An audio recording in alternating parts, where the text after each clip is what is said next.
Comenzaremos ahora con los aspectos regulatorios de la función renal. Y un buen ejemplo de esto es la autorregulación renal. Eh, en la vida cotidiana estamos sometidos a cambios fortuitos y fisiológicos de nuestra presión arterial. Por ejemplo, un cambio postural de posición acostado a parado o ejercicio, mayor o en menor medida. Todo esto modifica nuestra presión arterial y por lo tanto se vería modificada la presión de perfusión de los órganos. En general, todos los órganos poseen sistemas de autorregulación del flujo sanguíneo para posibilitar que su flujo de perfusión no cambie ante estos cambios fisiológicos de la presión arterial. El riñón posee un importante mecanismo de autorregulación renal que fundamentalmente lo que persigue es que no se produzcan cambios en la velocidad de filtración glomerular producto de cambios en el flujo sanguíneo renal, en estos cambios fisiológicos de la presión arterial sistémica. Como sabemos, la velocidad de filtración glomerular es un mecanismo importante de detoxificación y por supuesto no puede depender de mayor o menor ejercicio, estar acostado o estar parado, sino que se trata de mantener una tasa de filtración constante para mantener un nivel de depuración constante. Ahora bien, primero la relación que tenemos que establecer es por qué un cambio de flujo sanguíneo renal produce un aumento en la velocidad de filtración glomerular. Bueno, simplemente porque si el flujo sanguíneo renal aumenta, aumenta la presión hidrostática del capilar glomerular y esto trae aparejado un aumento de la fuerza impulsora para el transporte de agua por la barrera filtrante y por lo tanto un aumento de la velocidad de filtración glomerular. El modo en que el organismo puede conseguir autorregular las funciones de los órganos y en particular el riñón es modulando ese flujo sanguíneo renal, de modo que no se produzcan cambios en el flujo sanguíneo renal dentro de un margen, llamémosle fisiológico, de cambio de la presión arterial. Como se ve en la gráfica siguiente, acá estamos mostrando las variaciones del flujo sanguíneo renal en rojo y de la velocidad de filtración glomerular en verde ante cambios de la presión arterial. Como vemos, existe una franja que va desde los 90 milímetros de mercurio hasta unos 180 milímetros de mercurio de presión arterial, en el cual estos dos parámetros se mantienen constantes. Existen dos mecanismos por los cuales este proceso ocurre. Y como dijimos, el énfasis primario va a estar dado en regular el flujo sanguíneo renal para que luego secundariamente se regule la velocidad de filtración glomerular. Veamos ahora los mecanismos por los cuales esta autorregulación renal ocurre. El primer mecanismo es un mecanismo denominado miogénico. Como habíamos dicho antes, el aumento en la presión arterial va a generar un aumento en el flujo sanguíneo renal y esto va a traer como consecuencia un aumento en la velocidad de filtración glomerular. Ahora bien, este aumento en el flujo sanguíneo renal va a traer como consecuencia, además, una distensión de la arteriola aferente por el aumento de la presión de perfusión, que va a aumentar la presión hidrostática en el lumen vascular, generando entonces la distensión de la arteriola aferente. Esto va a ser recepcionado por la célula del músculo liso de la arteriola aferente como una fuerza de distensión o cizallamiento, y esto va a generar la activación de canales de calcio dentro de la célula con un ingreso de calcio del medio extracelular hacia la célula, y esto va a gatillar una respuesta de contracción de la célula del músculo liso, lo cual va a traer como consecuencia una contracción refleja a esa distensión. La siguiente. Esa contracción refleja va a normalizar el radio de la arteriola aferente, y esto se va entonces a ver reflejado en una disminución del flujo sanguíneo renal por el aumento de la resistencia de la arteriola aferente, que va también a disminuir entonces la velocidad de filtración glomerular. La siguiente nos muestra que esta disminución del flujo sanguíneo renal, que estaba aumentado, y esa disminución de la velocidad de filtración glomerular, que estaba aumentada, va a normalizar estos parámetros que estaban originalmente alterados. La siguiente. Aquí nos vamos a ver por qué un aumento en la resistencia arterial producto de esta contracción refleja produce una disminución del flujo sanguíneo renal. La relación que se establece entre el flujo sanguíneo renal y la resistencia la da un equivalente a la ley de Ohm de los circuitos eléctricos que ustedes vieron en física. En este caso, en vez de corriente eléctrica, sería el flujo sanguíneo renal, el parámetro, y en vez de resistencia del vaso, de la arteriola aferente, en la ley de Ohm clásica aplicada a circuitos eléctricos es la resistencia al pasaje de corriente. Y la presión arterial es el equivalente a la diferencia de potencial eléctrico del sistema eléctrico, del circuito. Entonces, la relación, este equivalente, conocida como ley de Ohm, nos indica que si hay un aumento en la resistencia de la arteriola aferente, en realidad una sumatoria de todas las resistencias de todas las arteriolas aferentes de las nefronas, va a generar como consecuencia una disminución del flujo sanguíneo renal.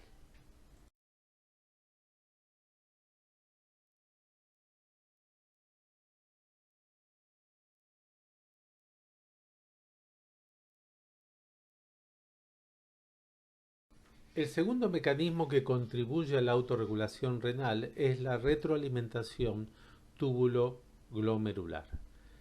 Para posibilitar este mecanismo es esencial una estructura conformada dentro de la nefrona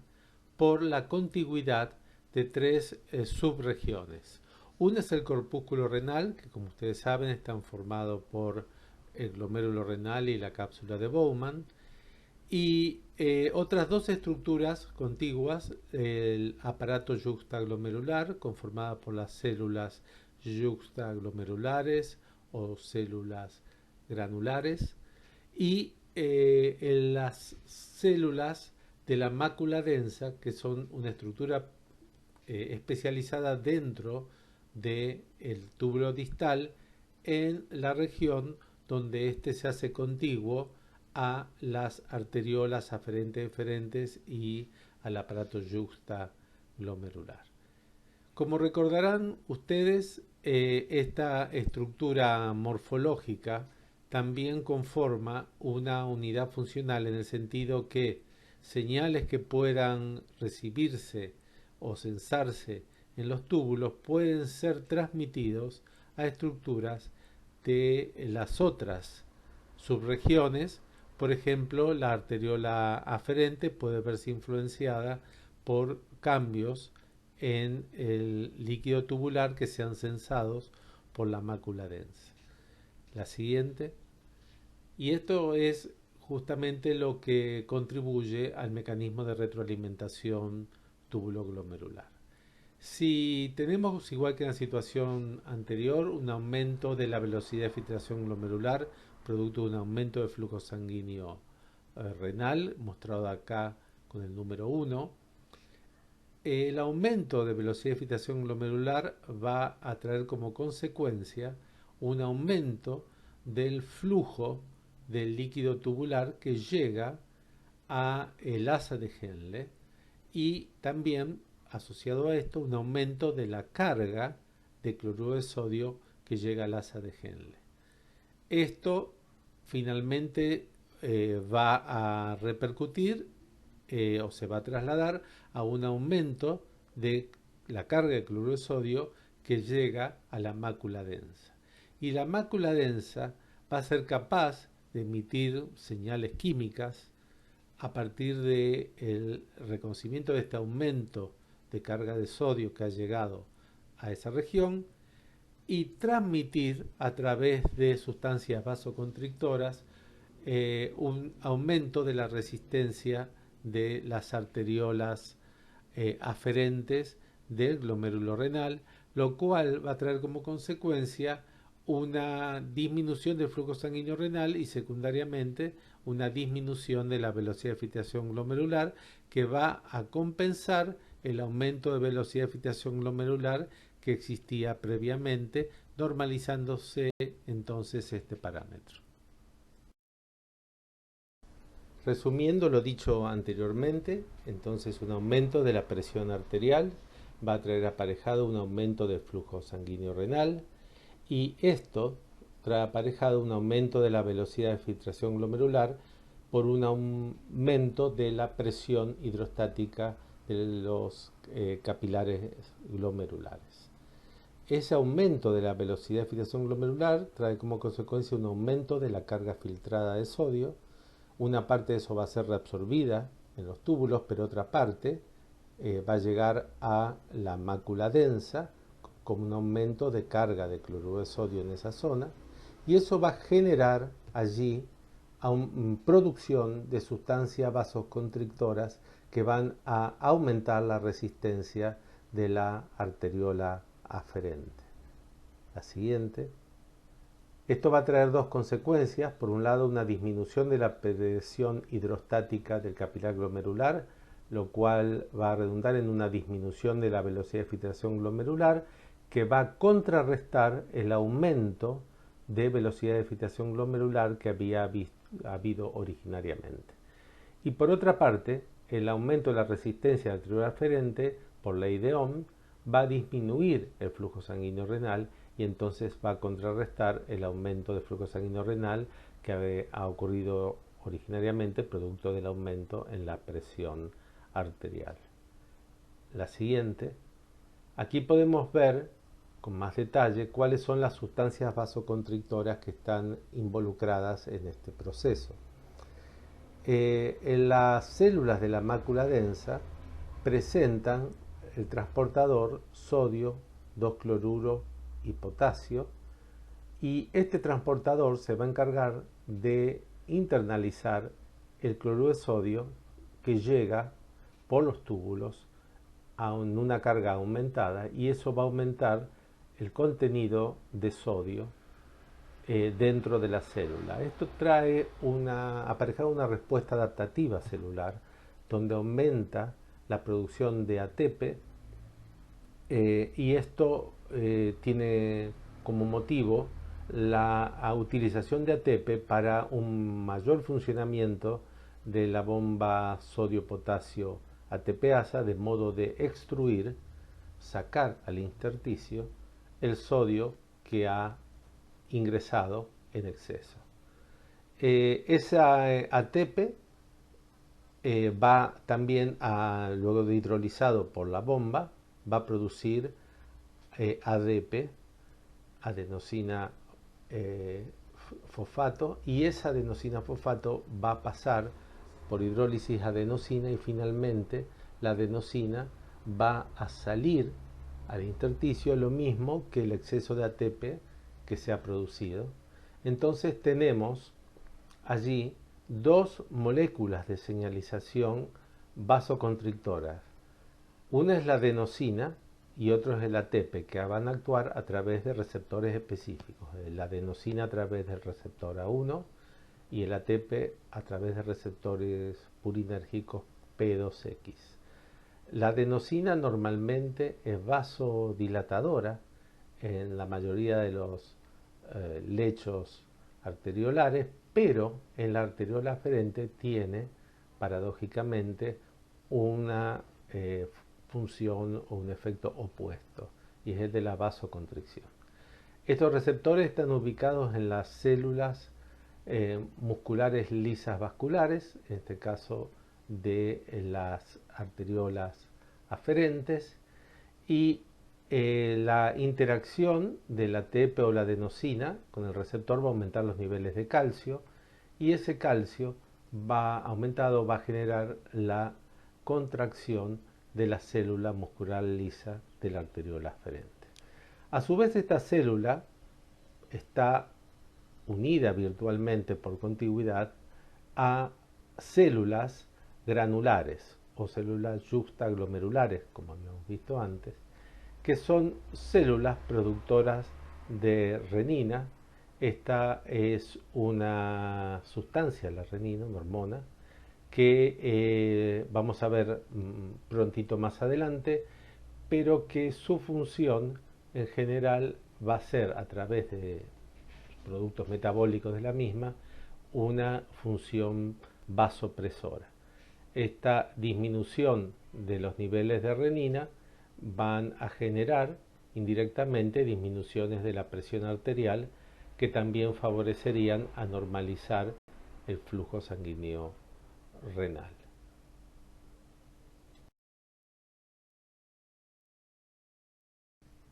Aquí tenemos un panorama más completo de los posibles mediadores capaces de generar vasodilatación o vasoconstricción de arteriolas aferentes y eferentes. Algunos son más selectivos para la arteriola aferente, que en general es más contraíble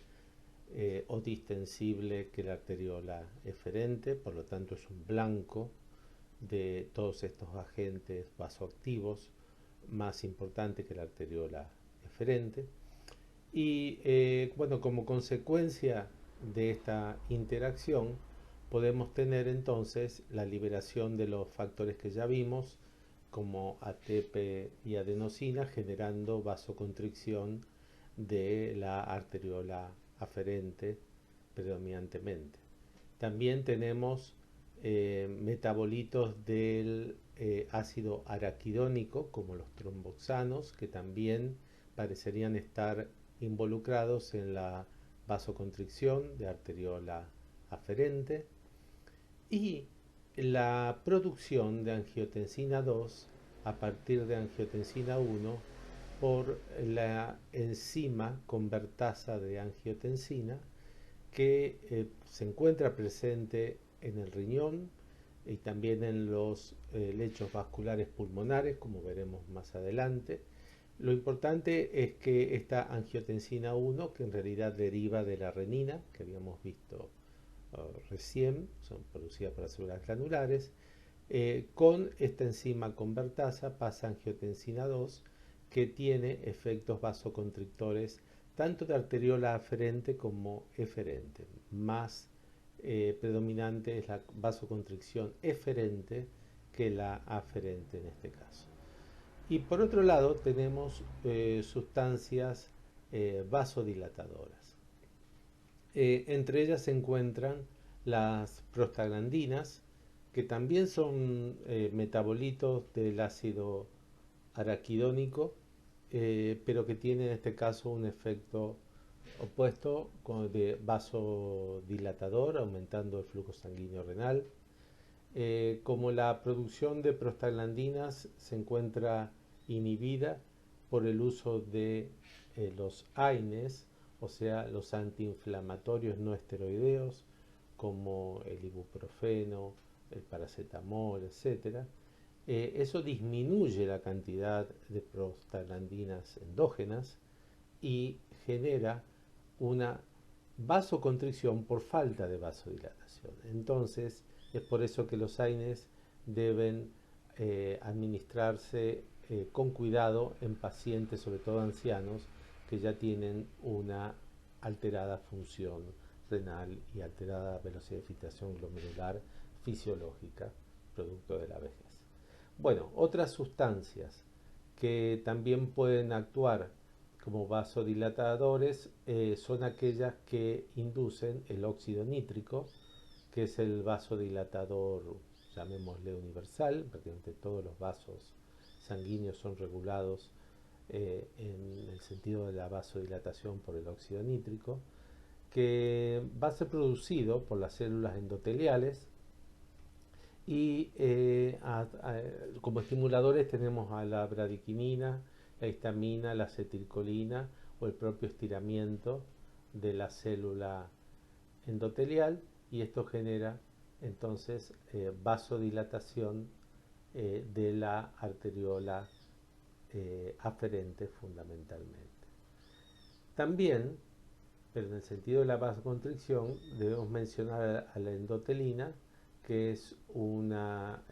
hormona producida por las células endoteliales y volcada al intersticio, actuando en forma parácrina, produciendo vasoconstricción de la arteriola aferente. La siguiente. Acá vemos todas las posibilidades que existen de contracción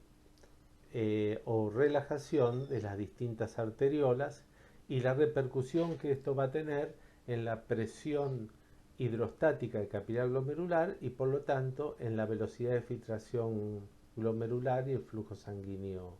renal. Como vemos, en la primera sería la situación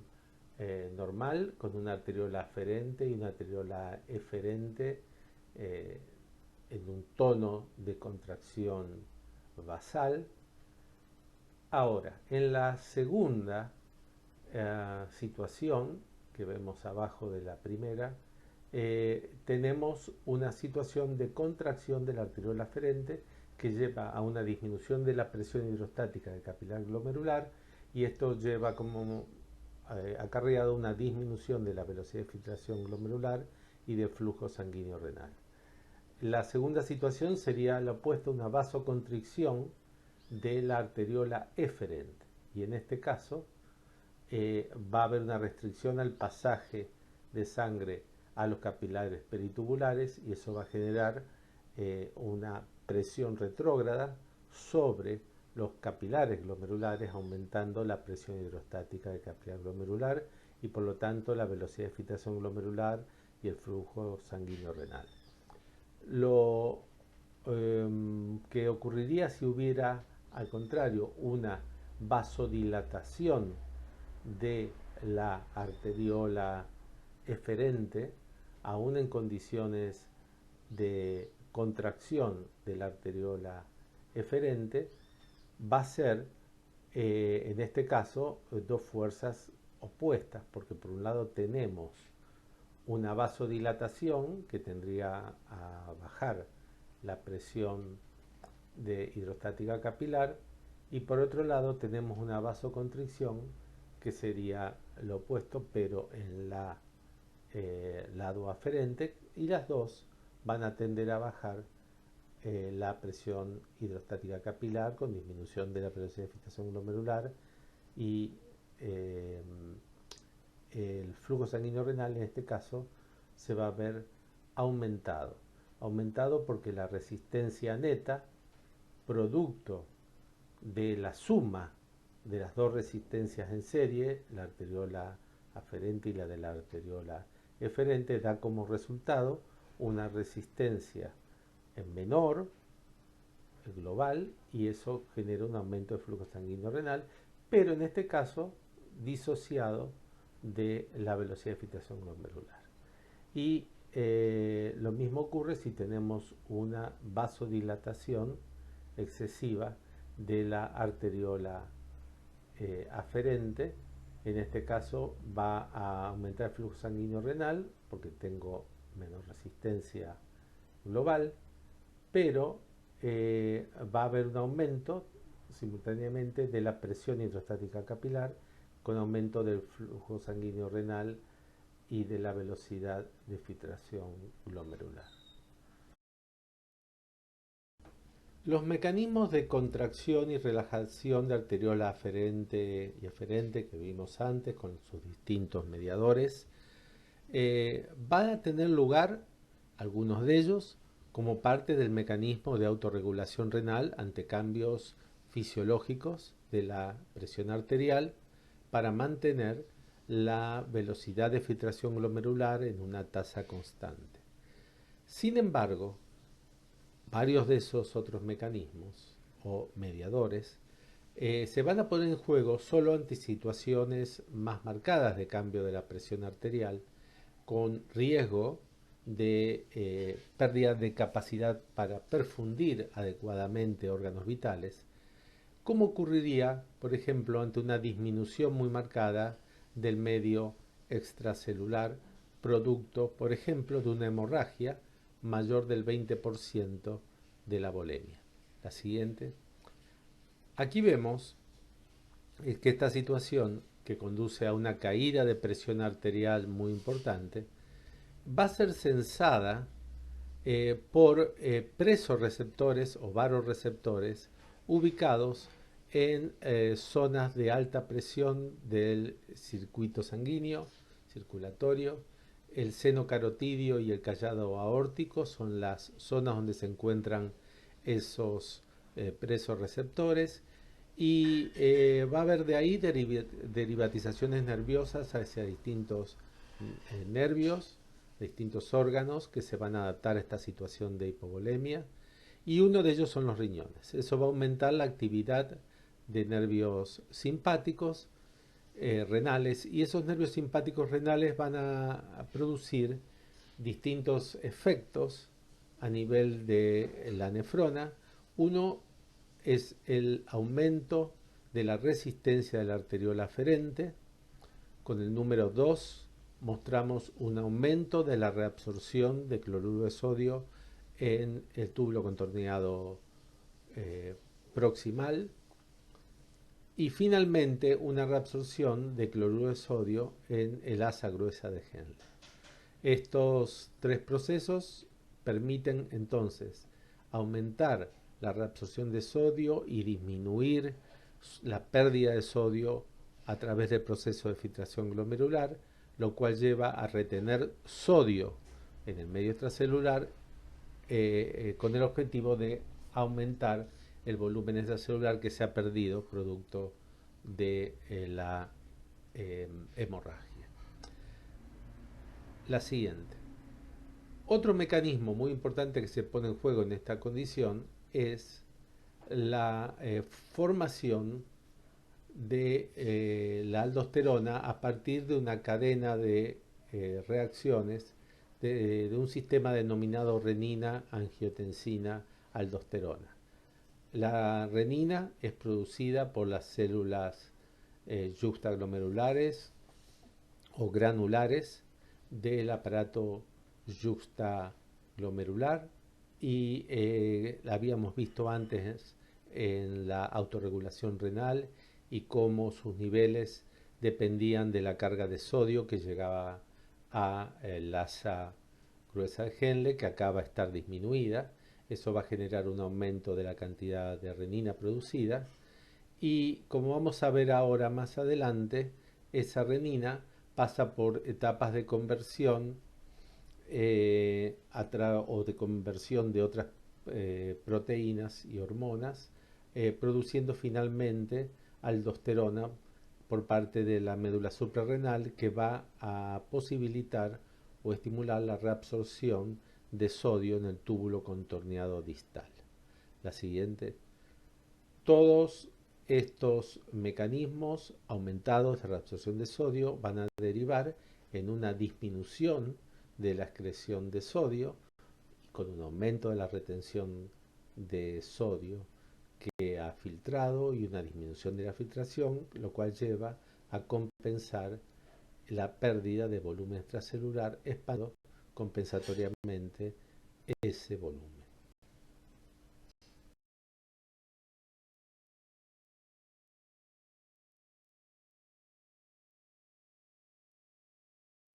Vamos ahora a ver en detalle el sistema renina-angiotensina-aldosterona. La renina es producida por las células yuxtaglomerulares o células granulares del aparato yuxtaglomerular y como vimos antes, estas células eran influenciadas por el flujo sanguíneo renal. En un caso que vimos antes de aumento de la perfusión renal, aumento del flujo sanguíneo renal, esto traía aparejado una disminución de la producción de renina por una inhibición que producían los aumentos de calcio en las células granulares, producto de aumentos de calcio transmitidos por las células vecinas musculares lisas de las arteriolas aferentes ante estímulos presores que se desencadenan producto del aumento de la carga de sodio que llega a mácula densa. En este caso, como está la situación opuesta, hay una hipoperfusión renal y hay una disminución de la carga de sodio que llega a mácula densa, la renina no está inhibida en su producción y aumenta. El segundo mecanismo es la estimulación renal simpática. La estimulación renal simpática ocurre como resultado de la estimulación que producen los varoreceptores del seno carotidio y del callado aórtico que se estimulan ante condiciones de baja presión arterial y entonces estos emiten una señal nerviosa que finalmente va a ser recepcionada por las células granulares a través de los nervios renales y eso va a generar la liberación de renina. La siguiente. Una vez producida la renina en circulación, va a transformar, a metabolizar el angiotensinógeno producido por el hígado y lo va a convertir en angiotensina, ya que la renina actúa como una enzima proteolítica del angiotensinógeno. La angiotensina 1 todavía no tiene ningún tipo de propiedad biológica importante, pero se va a activar en una molécula con múltiples funciones biológicas llamada angiotensina 2. La siguiente diapositiva lo muestra a través de la conversión de angiotensina 1 a angiotensina 2 por la enzima convertidora de angiotensina 1, que también llamada convertasa usualmente, y esta enzima va a producir angiotensina 2. La siguiente muestra que la angiotensina 2 tiene variados efectos que van a ser importantes en una condición como esta de hipovolemia. Uno es un efecto vasopresor,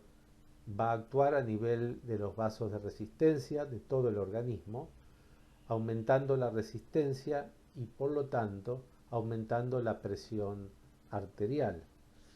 Esto es producto de que la disminuida resistencia, recuerden a través de la ley de Ohm,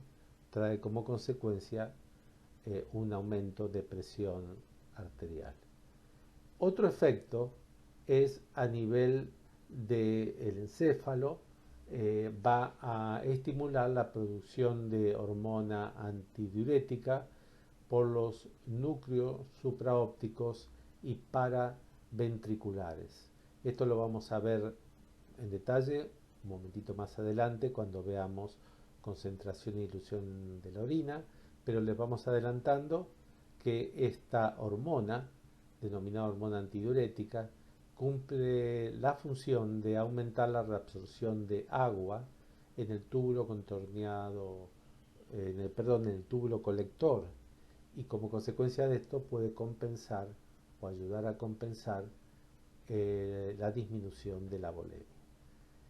Y el otro efecto de la angiotensina 2,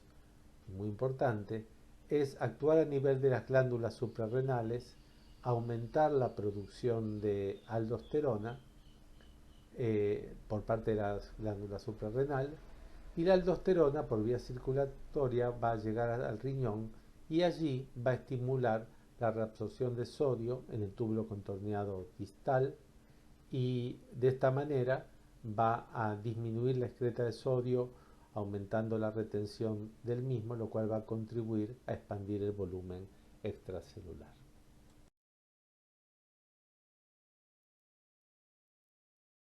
Veamos ahora los mecanismos de acción de la aldosterona sobre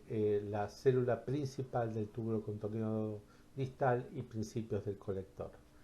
La aldosterona va a llegar por sangre al riñón, habiendo sido producida por la glándula suprarrenal. Mostremos la siguiente. Y por su carácter lipídico puede atravesar libremente la membrana celular por difusión simple y unirse allí a un receptor intracelular con el cual viajará hacia el núcleo y comenzará a producir aumentos transcripcionales de proteínas claves involucradas en la reabsorción de sodio. La siguiente. Aquí vemos todas las proteínas que han sido estimuladas transcripcionalmente por la aldosterona en esa célula. Tenemos tanto los canales de sodio como los de potasio que se encuentran en la membrana apical, como también la estimulación de la ATPasa sodio-potasio vasolateral, que es el que va a permitir la extrusión del sodio que ha ingresado a través del canal de sodio de la membrana apical. Y también va a inducir hormonas involucradas en la fosforilación oxidativa que lleva a la producción de ATP mitocondrial, y ese ATP va a permitir motorizar la ATPasa para aumentar de esa manera su función. Finalmente, de esa manera el sodio puede llegar a sangre y aumentar o expandir el volumen extracelular ante situaciones de disminución del volumen extracelular.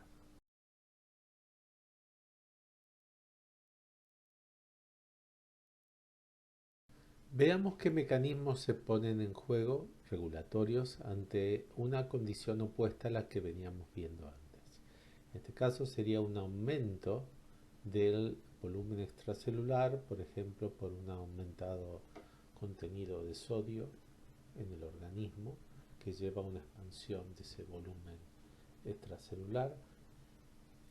secundario, ¿no es cierto?, a la reabsorción de agua intracelular. Ante esa situación, la siguiente, vamos a tener inhibida la actividad de los nervios simpáticos, que recuerden que se activaban ante disminuciones de la presión arterial, lo cual era sensado por los presorreceptores del seno carotídeo y el callado aórtico. Pero en esta condición, esos receptores están silenciados por la alta presión y por lo tanto no van a transmitir señal a los nervios simpáticos renales, y por lo tanto la resistencia de la arteriola aferente va a estar baja, lo cual va a aumentar la velocidad de filtración glomerular, el flujo sanguíneo renal, y eso va a traer como consecuencia una aumentada filtración de sodio. Ese sodio no va a ser reabsorbido eficientemente por el túbulo contorneado proximal, porque también le va a estar faltando la estimulación de los nervios simpáticos para favorecer y aumentar la reabsorción. Entonces, todos esos factores hacen que aumente la carga de sodio que sale del túbulo contorneado proximal. La siguiente.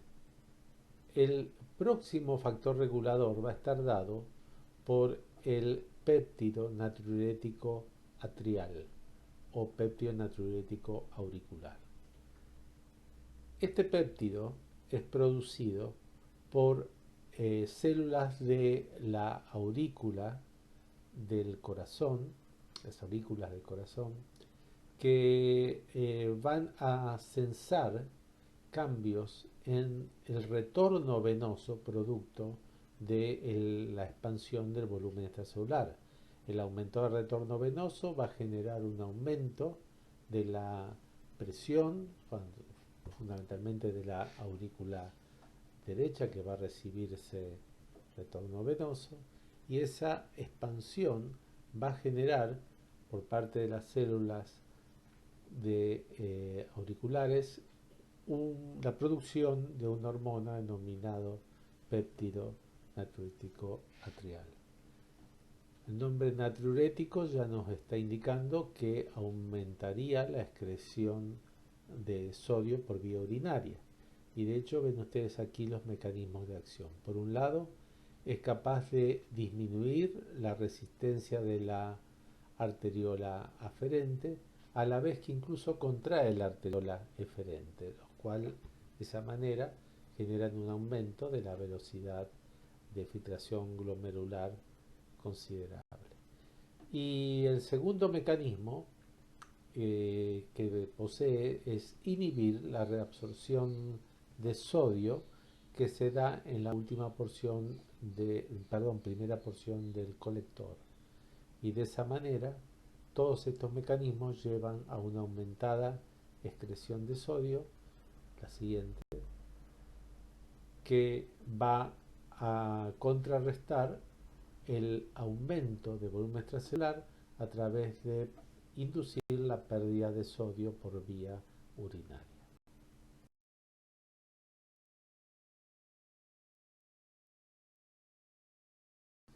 Vamos a abocarnos ahora a la última función regulatoria de esta clase de fisiología renal, que es el mecanismo de concentración y dilución de la orina tendiente a regular la osmolaridad del volumen extracelular como una manera, indirectamente, de regular el volumen y la osmolaridad del medio intracelular. Ante cambios en el balance hídrico que nos puede llevar, en el caso de una restricción de agua, a un aumento de la osmolaridad plasmática, o el exceso de consumo de agua que nos puede llevar a una disminución de la osmolaridad plasmática. Todas esas son situaciones fisiológicas que el riñón va a regular normalizando esos cambios en osmolaridad, de modo de mantener la osmolaridad en valores cercanos a los 300 milimoles por litro, que son los valores normales en el ser humano. La primera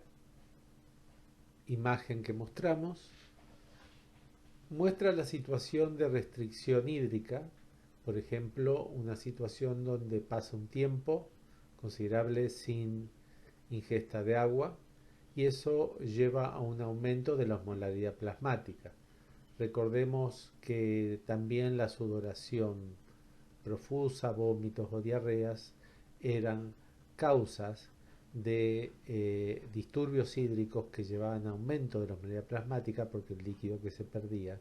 es hipotónico, entonces el volumen extracelular también queda con una osmolaridad elevada. Bueno, ante estas situaciones vemos acá los pasos regulatorios que van a irse estableciendo. En el punto 2 vamos a ver que hay una estimulación de osmoreceptores en el hipotálamo anterior. Los osmoreceptores son neuronas sensitivas que van a ser en este caso sensibles a cambios en la osmolaridad plasmática. Y estos osmoreceptores van a provocar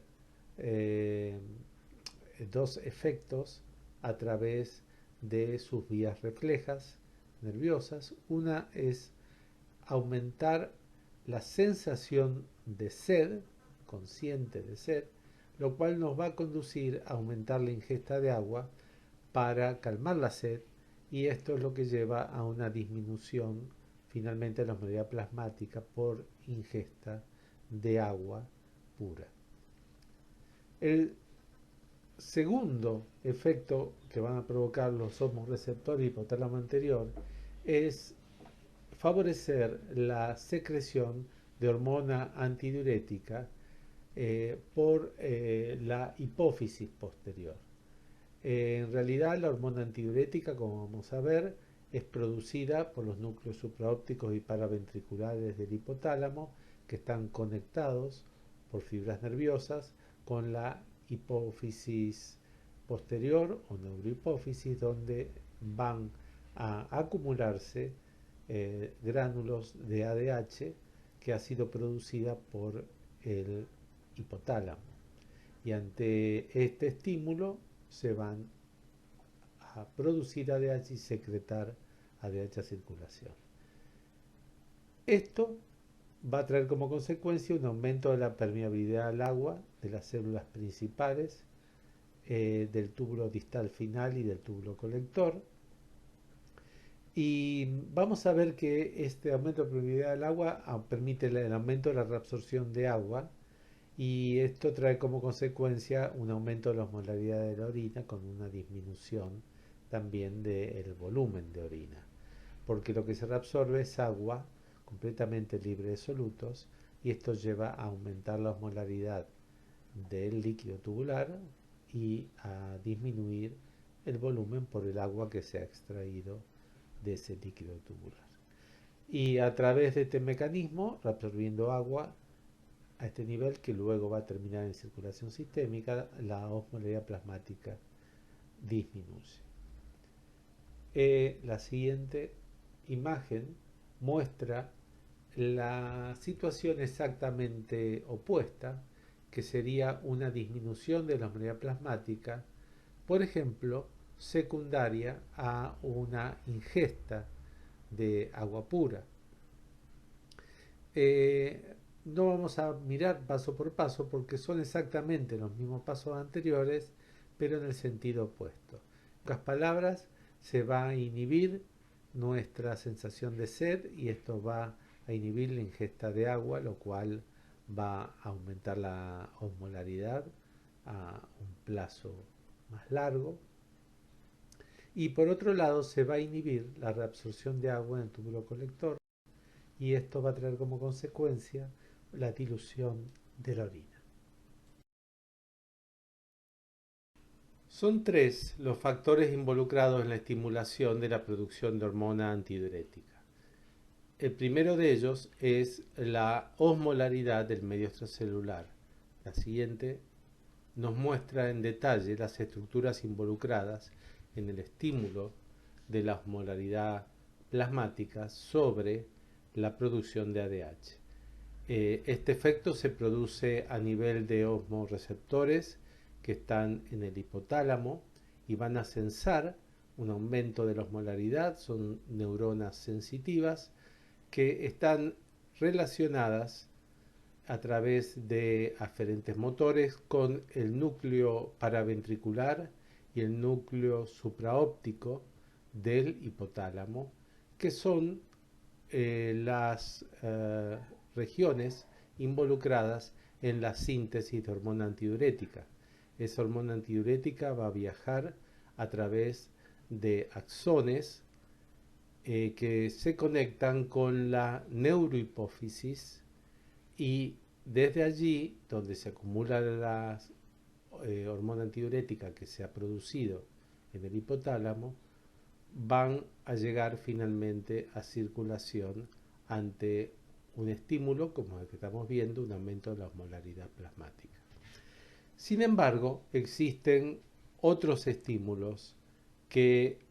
pueden también generar un aumento de hormona antidiurética, aunque con algo menos de eficiencia o de sensibilidad. La siguiente, acá vemos que disminuciones en la presión arterial, que son sensadas por presorreceptores ubicados en el seno carotidio y en el callado aórtico, van a enviar señales a un centro vasomotor del bulbo raquídeo, del cual salen a su vez eferentes nerviosos que van a llegar al núcleo paraventricular y supraóptico y van a estimular la síntesis de hormona antidiurética. y la siguiente, disminuciones en el volumen extracelular pueden ser censados por la aurícula derecha del corazón que recibe el retorno venoso, y ante disminuciones del volumen de fin de lleno de la aurícula derecha luego del retorno venoso, se va a producir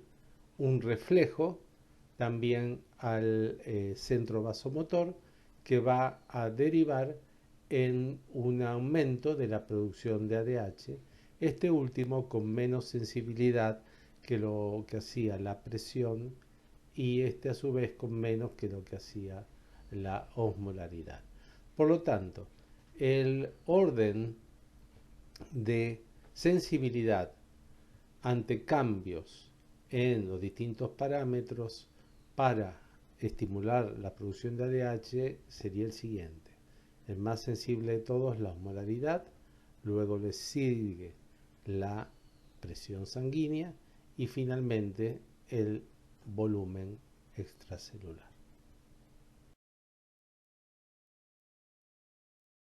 Vamos a ver ahora los mecanismos de acción de la hormona antidiurética permitiendo la reabsorción de agua libre de solutos en el túbulo colector.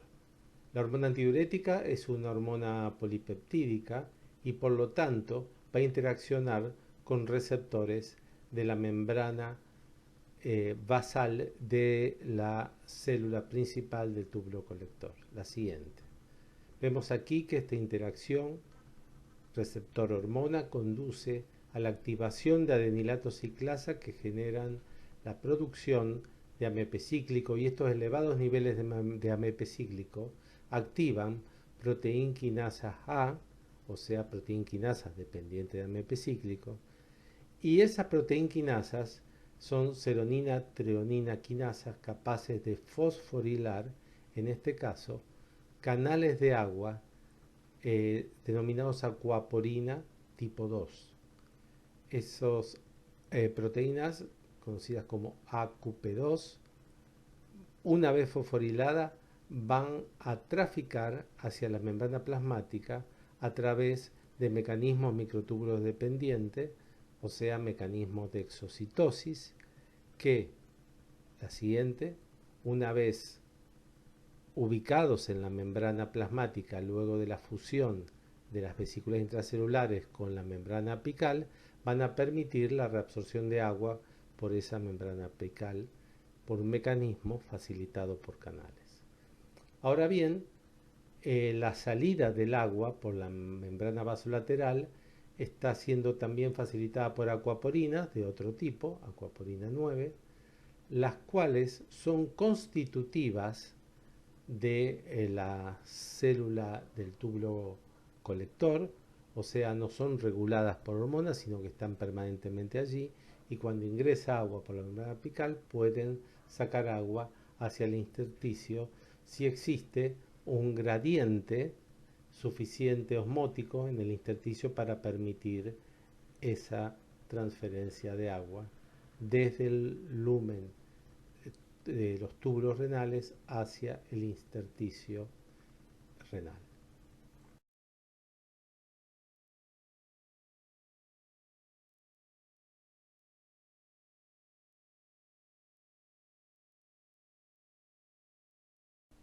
Para que se puedan establecer flujos osmóticos de agua entre el lumen del túbulo coroneo proximal y el intersticio,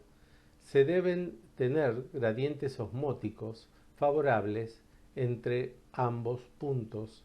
y esto es posibilitado por la existencia de un gradiente córtico-medular osmótico en el intersticio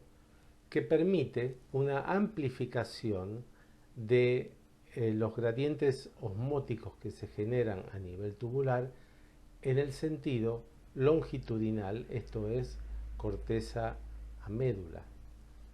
Como vemos en esta diapositiva, el flujo osmótico es posibilitado por estos gradientes a lo largo de todo el túbulo colector, ya que va aumentando progresivamente desde la corteza hacia la médula la osmolaridad del intersticio, de 300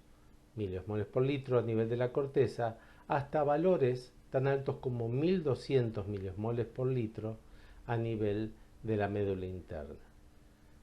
El establecimiento de este gradiente córtico-medular osmótico es posibilitado por la existencia de un mecanismo de amplificación osmótico en contracorriente, dado por la existencia de las basas rectas que presentan en la misma región del intersticio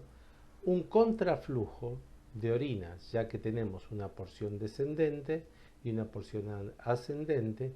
que está trasladando flujo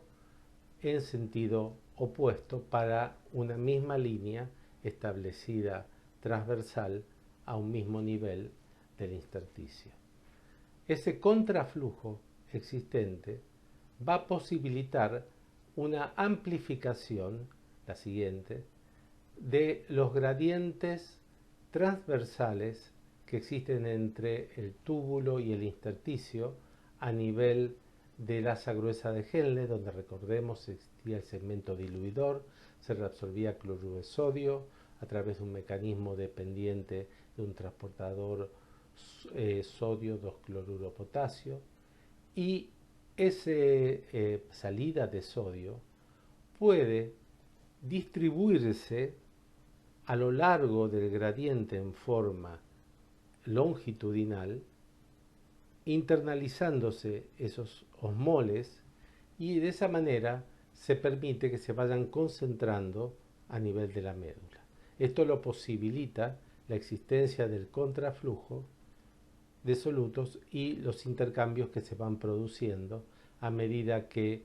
la asa de Henle se va internalizando en el intersticio. En lo concreto tenemos un gradiente transversal en la zona del asa gruesa de Henle de 200, ya que el intersticio hace altura, que la altura de la corteza está a 300 miliomoles y está a 100 el líquido tubular. Eso da una diferencia osmótica de 200 miliosmoles por litro, y ese gradiente transversal es amplificado longitudinalmente de 300 a 1200. Muy bien, ¿cómo se produce esto? Bueno, a través de los intercambios diferenciales de agua y electrolitos que se van produciendo a lo largo de la nefrona, particularmente en aquellas nefronas de tipo yuxtamedulares, que son aquellas suficientemente largas como para que el asa llegue hasta la médula interna del riñón, como la que vemos aquí ejemplificándose. Fíjense que en un principio el líquido tubular llega con una osmolaridad de 300 milimoles por litro, ya que todos los procesos de reabsorción de agua en el túbulo contorneado proximal son isoosmóticos, por eso no cambia la osmolaridad de la orina que llega al asa descendente de Henle. Pero en la medida que va descendiendo desde la corteza hacia la médula externa y luego médula interna, va enfrentándose con gradientes cada vez mayores que fueron generados a través de este sistema de amplificación en contracorriente. Y fíjense que la osmolaridad del líquido tubular va aumentando enormemente hasta alcanzar valores máximos en el momento de la codadura, y luego comienza ahora a perder cloruro de sodio en su porción ascendente, y de esa manera va diluyéndose hasta que llega al asa gruesa de Henle, donde, como dijimos, segmento diluidor permite una dilución importante del túbulo, llegando a 100 miliosmoles por litro. En la medida que esa orina llega al colector, comienza a perder agua, esto es, si tenemos hormona antidiurética presente, y por lo tanto va concentrándose la orina en la medida que el túbulo colector va penetrando de la corteza a la médula externa y la médula interna, pudiendo perderse una orina de valores máximos de 1200 miliosmolares en condiciones de máxima reabsorción de agua en el túbulo colector. Esto es cuando está presente la hormona antidiurética. El incesante flujo de agua desde el lumen tubular hacia el intersticio, acompañado también con un flujo de solutos producto de la acción de las bombas del asa gruesa de Henle, que lleva a una acumulación de electrolitos en el intersticio, ocasionaría la acumulación excesiva de agua y electrolitos en la zona medular del riñón. Y esto generaría, como todo acumulación de agua y electrolitos, edema intersticial, y ese edema intersticial generaría rupturas mecánicas de las estructuras morfológicas que lo rodean. Esta situación obviamente es inviable, por lo tanto se necesita algún mecanismo, sistema que permita drenar en forma permanente el agua y los electrolitos que están siendo volcados al intersticio, de modo de evitar su excesiva acumulación. Y ese rol lo cumplen las vasas rectas, vasos sanguíneos de las nefronas yuxtamedulares, que penetran profundamente dentro de la médula y también tienen un formato de horquilla, un formato en U, igual al asa de Henle, y que van a permitir llevar la sangre hasta zonas profundas de la médula y salir por la misma zona por donde entraron, que es en la zona cortical. Fíjense ustedes que el asa descendente de Henle realiza un intercambio de agua, como vimos antes, con el intersticio, y ese intercambio de agua, en la medida que va descendiendo, se va haciendo en forma suficientemente eficiente como para que sus osmolaridades sean exactamente iguales en el líquido tubular y en el intersticio. Si ustedes miran entonces el asa de Henle, color amarillo, y las osmolaridades del líquido y del intersticio a la misma altura de la médula,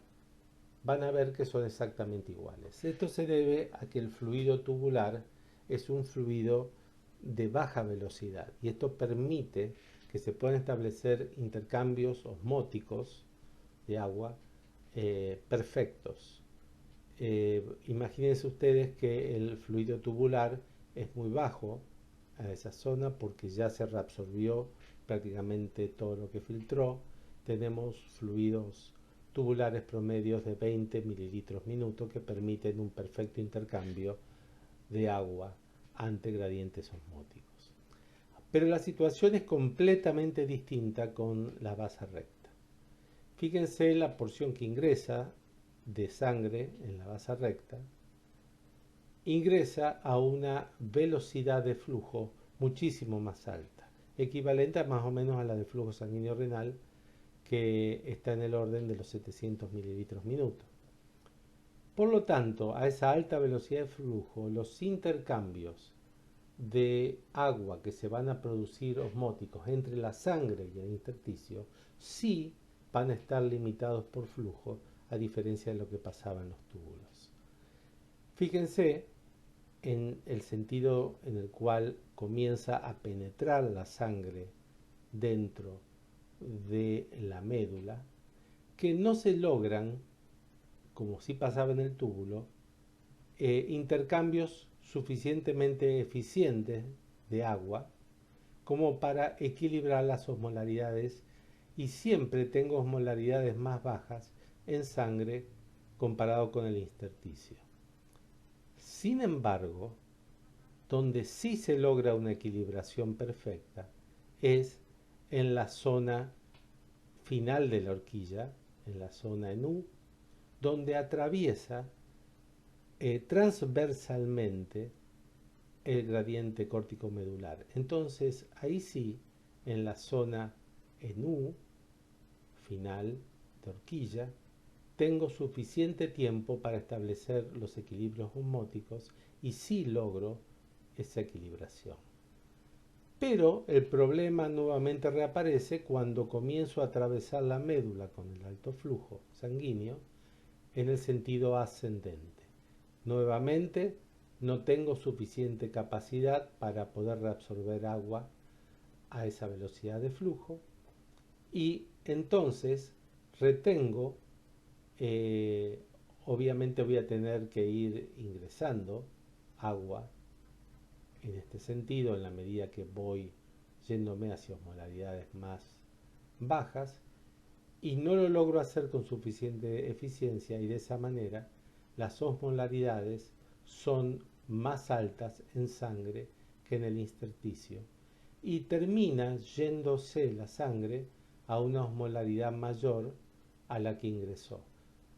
Quiere decir que estoy llevándome osmoles en exceso respecto de lo que ingresaron por vía sanguínea. Esos osmoles van acompañados obviamente de agua que no se logró suficientemente reabsorber y esto lleva entonces también a una pérdida de agua en exceso en lo que está saliendo por la base recta a nivel cortical respecto de la que había entrado también a nivel cortical. De esa manera yo puedo equilibrar y balancear el agua y electrolitos que se han volcado producto de la actividad renal en el intersticio con el agua y electrolitos que se están llevando las vasas rectas a modo de bomba que va drenando ese exceso de agua y electrolitos que se acumularía en el intersticio. Ahora fíjense que en la medida que aceleremos el flujo de las vasas rectas, el equilibrio se hace más deficiente y entonces me voy a llevar más exceso de agua y electrolitos a través de las vasas rectas comparado con el que habría si el flujo fuese normal o incluso si el flujo fuese más lento, donde directamente no lograría llevarme suficiente cantidad de agua y electrolitos y se podría generar un edema. Entonces, el grado de dinamia de las vasas rectas va a ser un factor determinante que indica en qué medida podemos drenar con suficiente eficiencia el intersticio de agua y electrolitos y evitar el edema. Aunque incluso si la hiperdinamia es muy alta, podemos llevarnos más electrolitos y agua de las que se están volcando y esto podría llevar a una depresión del gradiente córtico-medular, lo cual ocurre en situaciones patológicas de hiperdinamia de vasas rectas que no vamos a profundizar aquí. Veamos qué ocurre con nuestro sistema en una situación de diuresis, esto es, por ejemplo, luego de una ingesta de agua donde vamos a estar excretando una orina diluida. En esa situación, el túbulo colector es un túbulo inerte, no va a tener insertos canales de acuaporina, por lo tanto no va a reabsorber agua. Y fíjense que el gradiente córtico medular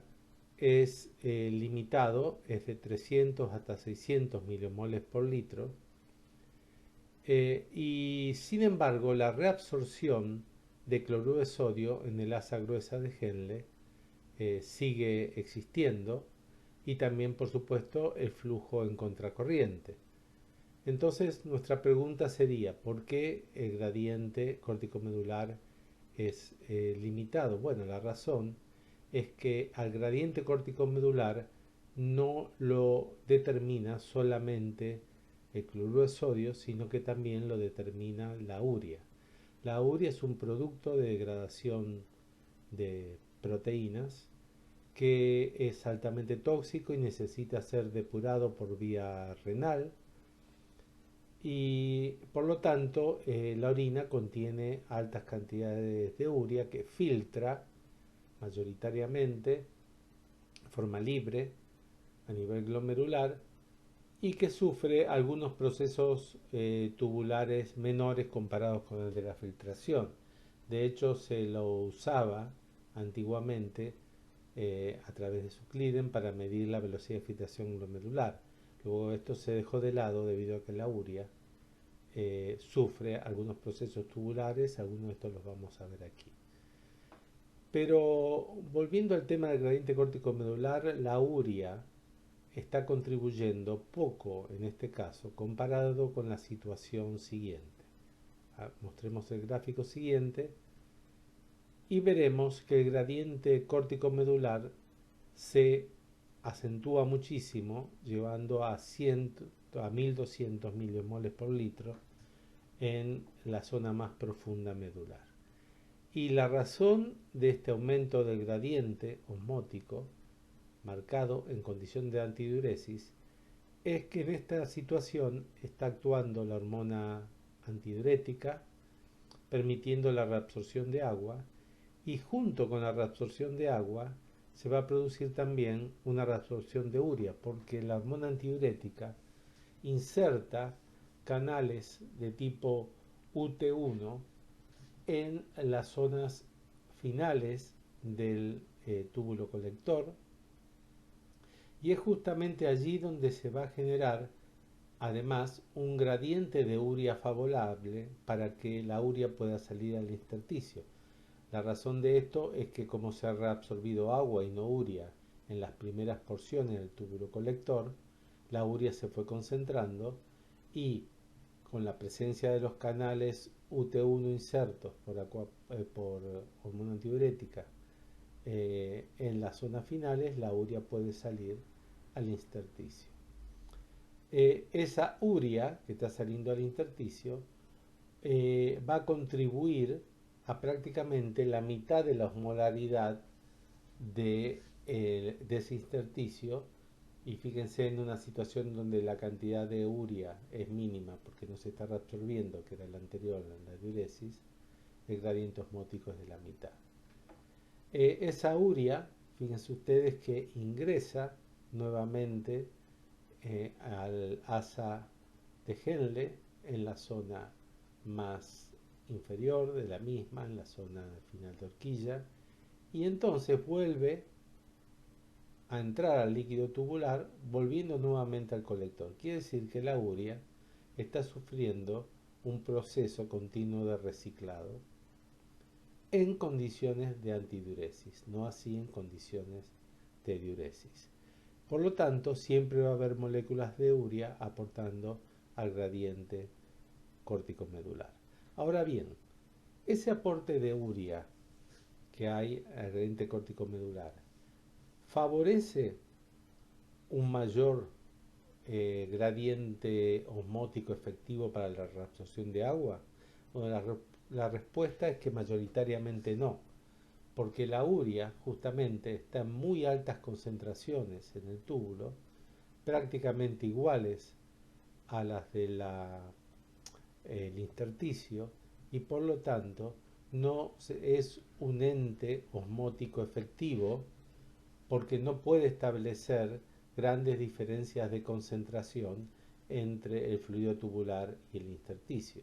Es decir, por más que aporte entes osmóticos de intersticio, estos no son efectivos porque no puede establecer gradientes osmóticos entre el fluido tubular y el intersticio de urea como para permitir que secundariamente sirvan para la reabsorción osmótica de agua. Veamos ahora posibles parámetros para cuantificar la capacidad de concentrar y diluir la orina del riñón. Un parámetro interesante en este sentido es el clearance osmolar. El clearance osmolar es el producto entre el volumen minuto de orina y la osmolaridad urinaria dividida la osmolaridad plasmática, o sea, la fórmula clásica de clearance, pero en el cual en vez de concentraciones vamos a utilizar osmolaridades, y por supuesto el numerador va a ser igual a la carga de osmoles que se va a estar excretando por orina, del mismo modo que en el cleaning convencional el numerador era la carga del soluto que se estaba depurando. La siguiente. Para poder comprender qué significado o qué significa el clean osmolar, podemos verlo como el valor del volumen minuto de orina que vamos a excretar cuando no estamos ni concentrando ni diluyendo la orina respecto del plasma. Esto es, la osmolaridad urinaria y la osmolaridad plasmática son similares, por eso se simplifican, y el clean osmolar pasa a ser el volumen minuto urinario particular de esta situación. Esto quiere decir que vamos a estar reabsorbiendo una cantidad de agua limitada, de modo tal que nuestra osmolaridad urinaria va a ser exactamente igual a la del plasma, y a través de la orina no vamos a estar ni concentrando ni diluyendo el plasma, porque estamos excretando una orina de igual osmolaridad que la plasmática.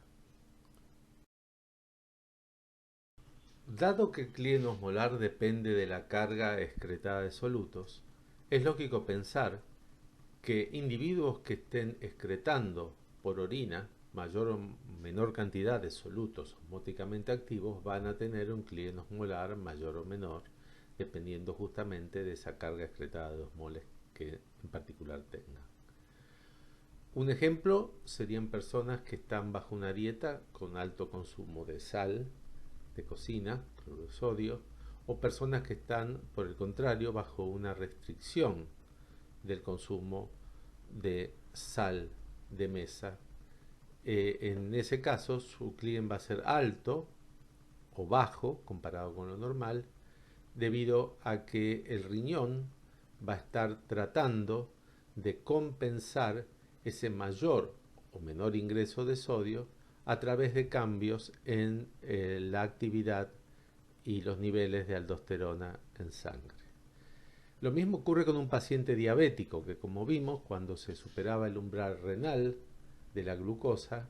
ese paciente va a comenzar a excretar glucosa por orina, que por supuesto es osmóticamente activa, y por lo tanto la carga de osmoles asociados a glucosa va a haber aumentado, se adiciona a los otros solutos que la orina tiene y el clean osmolar aumentaría en este caso. Por el contrario, cualquier tipo de modificación de la ingesta de agua, ya sea positiva o negativa, mayor o menor ingesta, no va a afectar el clean osmolar, porque el clean osmolar solo depende de la carga de solutos, es decir, la cantidad de solutos por unidad de tiempo que se van a estar excretando, y eso es completamente independiente del volumen en el cual esos solutos se van a estar excretando. Mayor o menor cantidad de agua libre de solutos que se puedan adicionar a la orina como un modo de compensar sobrehidrataciones o deshidrataciones, no van a traer aparejados cambios en la carga de los solutos que se van a estar excretando, y por eso el clean osmolar no va a variar. Ahora veamos más a fondo qué pasa en una situación de sobrehidratación en el cual vamos a tener inhibida la hormona antidiurética y por lo tanto vamos a estar excretando mayor cantidad de agua por falta de reabsorción de agua en el túbulo colector. La siguiente. En esta situación nuestro volumen minuto de orina es alto y lo podemos ver como la suma de dos componentes. La orina puede estar formada una parte por un volumen minuto isosmótico, o sea, un volumen minuto de orina que tendría la misma osmolaridad de plasma, y un segundo componente que no tendría solutos, sino que sería solamente agua libre de solutos, que es el agua que no ha sido reabsorbida en el túbulo colector, llevando al conjunto a una concentración de osmoles intermedia. Cuando analizamos estos dos componentes. El primer componente es exactamente el clien osmolar, o sea, el volumen minuto isosmótico, mientras que el segundo componente lo vamos a denominar clearance de agua libre, que es el volumen minuto de agua libre de solutos que está siendo excretada con la orina. Por lo tanto, ese clearance de agua libre va a ser igual al volumen minuto de orina, que va a ser la suma del clien osmolar más el clien de agua libre, como vimos antes, al cual le restamos el clearance osmolar. La siguiente. Lo opuesto pasa en una situación de deshidratación, donde tenemos una osmolaridad aumentada plasmática y la hormona antidiurética ha sido liberada a circulación y por lo tanto tenemos una reabsorción aumentada de agua en el túbulo colector. Por supuesto, nuestro volumen de orina va a ser mucho más pequeño y en este caso podemos ver este volumen de orina en realidad como dos componentes. Un componente que es el clíren osmolar, que no va a haber cambiado en una situación y otra. La altura es exactamente la misma en estos dos casos, pero una parte de ese volumen de agua, ahora que antes se estaba excretando, ahora va a ser reabsorbido y eso va a llevar a un aumento de la osmolaridad urinaria producto de una reabsorción de agua libre de solutos. A ese volumen minuto de agua reabsorbida en el túbulo colector es lo que denominamos TC de agua y va a ser igual a la diferencia entre el clien osmolar y el volumen minuto de orina, ya que ese volumen minuto de orina es igual al clien osmolar menos el TC de agua como mostramos anteriormente. Como vimos antes, una persona normal puede estar en una condición de TC de agua o de clearance de agua libre dependiendo si está en una situación de restricción hídrica o de sobrehidratación. Por lo tanto, la determinación de TC de agua o clearance de agua libre en una persona que está en una condición libre en cuanto a su estado de hidratación no nos permite establecer ningún tipo de parámetro que posibilite la determinación de alteraciones en la capacidad para concentrar o diluir la orina. Para eso necesitamos que la persona esté en condiciones perfectamente estandarizadas de deshidratación o hidratación y medir en esas condiciones el TC de agua o el clearance de agua libre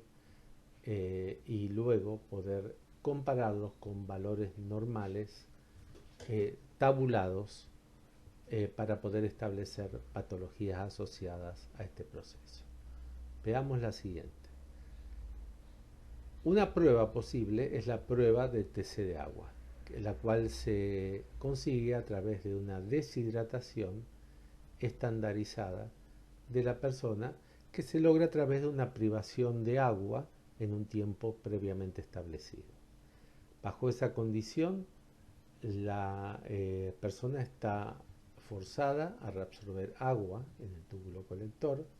producto de la liberación de hormona antidiurética por la alta osmolaridad sanguínea, y por lo tanto vamos a tener una disminución del volumen minuto y esa disminución del volumen minuto va a corresponder al TC de agua, que como decíamos, si la persona es normal, sus valores de TC de agua van a corresponder a valores normales tabulados. Ahora bien, en una persona patológica, que sería la tercera situación que mostramos, el volumen de agua no desciende suficientemente, producto de que no ha habido una reabsorción suficientemente eficiente de agua en el túbulo colector. Y bajo esas condiciones, el clien osmolar no va a haber cambiado porque recordemos que el clien osmolar solo depende de la carga excretada de solutos por orina, pero en este caso lo que se ha modificado es la cantidad de agua libre de solutos reabsorbidos y por lo tanto la carga excretada de solutos no cambió, pero sí por supuesto, el volumen minuto de orina va a ser más alto de lo esperado, producto de que no se ha reabsorbido con suficiente eficiencia el agua en el tubo colector. Por lo tanto, eso lleva a una disminución del parámetro TC de agua bajo esas condiciones en comparación con los que están tabulados como normales. ¿Cuáles son situaciones que podrían llevar a esto? Bueno, uno es la situación conocida como diabetes insípida. Diabetes significa diuresis alta, insípida, para contrastarlo con la otra diabetes producto de una diuresis alta por la excreción de glucosa que denominamos diabetes mellitus. Mellitus, que significa dulce en latín. En este caso, hay dos causas de diabetes insípida, una nefrogénica y otra neurogénica. La nefrogénica hace referencia a alteraciones en el túbulo colector que pueden ser debidas, por ejemplo, a problemas a nivel del receptor de hormona antidiurética, por ejemplo, disminuida síntesis de los mismos, alteraciones a nivel de los mecanismos de señalización intracelular o de tráfico de transportadores a la membrana o de la propia síntesis de los canales de agua involucrados en la reabsorción en el túbulo colector, y todo esto llevaría a un insuficiente proceso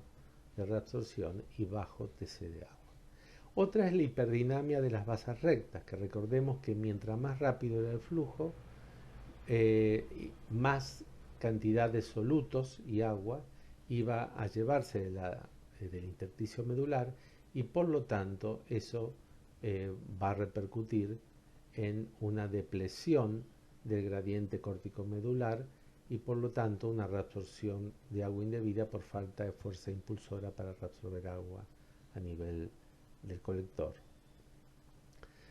La situación opuesta la mostramos en la siguiente imagen,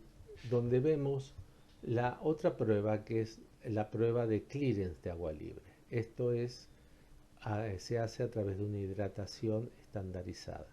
Normalmente lo que se hace es la infusión de un volumen conocido de una solución hipotónica que aporta más agua que electrolitos en relación al plasma, y por lo tanto eso va a repercutir en un aumento del volumen minuto de orina que se va a estar produciendo bajo esas condiciones, y vamos a ver que ese aumento es a expensas de un aumento de la cantidad de agua libre de solutos que se van a estar excretando. Bajo esa condición, ese agua libre de solutos va a ser menor en los pacientes que tienen alguna alteración a nivel del segmento diluidor de la asa gruesa de Henle, que no va a permitir excretar suficiente agua libre de electrolitos, porque los electrolitos no han sido eficientemente removidos del líquido tubular en el asa gruesa de Henle. En esa condición tendríamos un volumen minuto de orina normal, porque a esa altura no es la mayor o menor cantidad de electrolitos, no va a modificar el volumen minuto de orina, pero sí un clearance osmolar aumentado por la falta de remoción de electrolitos del líquido tubular en la asa gruesa de Henle, que lleva a un aumento de la carga excretada de electrolitos por vía urinaria. Y eso trae como consecuencia un clearance de agua libre disminuido. Ejemplo de eso son siempre trastornos a nivel de la asa gruesa de Henle. Una es el síndrome de Butler, que está vinculado con trastornos genéticos a nivel del transportador sodio, 2 cloruro potasio, y otras que pueden ser causas nefrotóxicas, donde el asa gruesa de Henle puede haber sido selectivamente por tóxicos visto alterada. Con esta prueba podemos distinguir entonces trastornos a nivel de la capacidad del riñón para clarear electrolitos efectos del lumen tubular ante una situación de hidratación estandarizada.